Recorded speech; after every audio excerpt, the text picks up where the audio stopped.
Hello everyone. In this video, we'll be solving problem 3021, Alice and Bob playing flower game.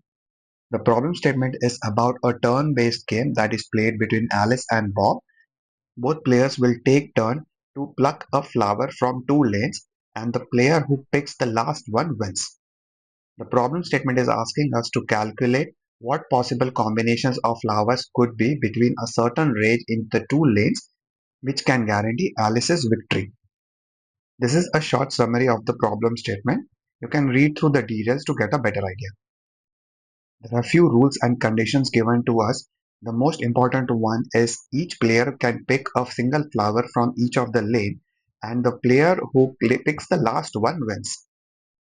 Now let's switch to whiteboard and discuss how we can solve this problem efficiently. Let's break this problem down into smaller pieces. Starting with understanding how will Alice comfortably win every time.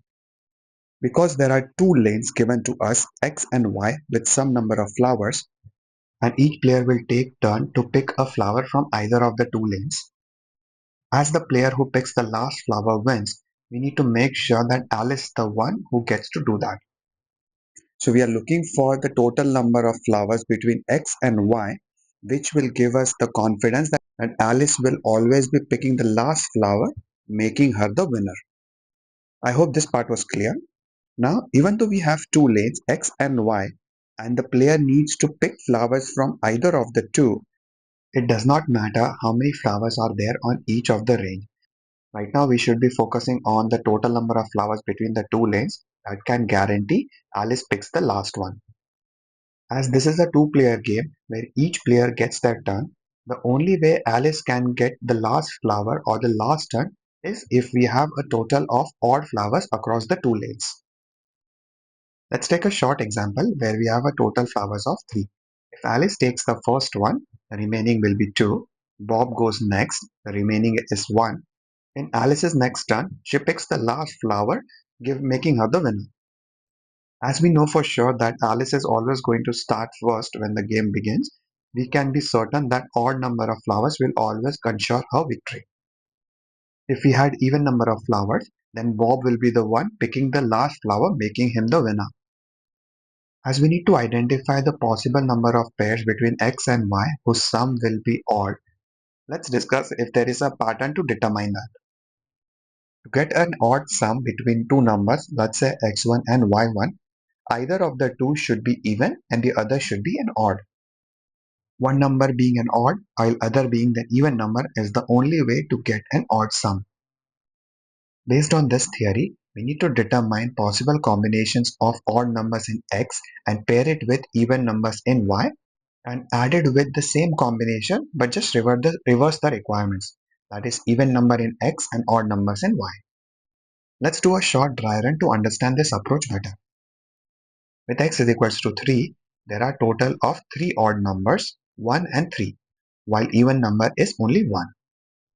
And on the other side, with Y is equals to 2, we only have one odd number, which is 1, and one even number, that is 2. As the pairing is between the X odd with Y even, the total combination is to multiply the count of each of them. On X odd, we have 2, and Y even is 1. Between these two values, we can expect two pairs to get the total as odd number. The pairs will be 1, 2 or 3, 2. Now we'll add this total to the other combination where we are taking the even number from X and odd numbers from Y. With these input, the total number of combinations is 3, where we can ensure Alice will win every time. Here's the mathematical formula to determine the output. This is based on the explanation that we just went through.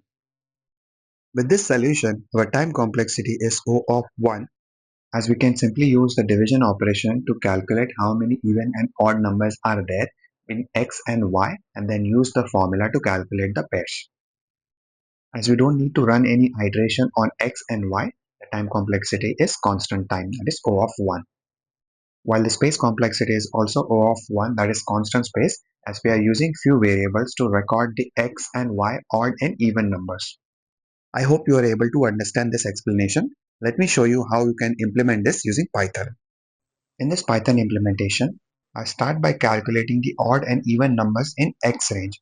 I'm using the formula n plus 1 and then dividing it by 2 to get odd number and then n divided by 2 to get even number. Next step is to calculate the same for y range. The last is to start pairing the x odd with y even and then add it with the product of x even and y odd. The sum of the two product will be returned as the output. This code, when submitted on LeetCode, beats 100% of the submissions in terms of runtime and nearly 88% in terms of memory. Thank you for watching this video. I hope you are able to understand the explanation. The details to access the source code is available in the description below. Feel free to check that out and I will see you on the next one. Thank you.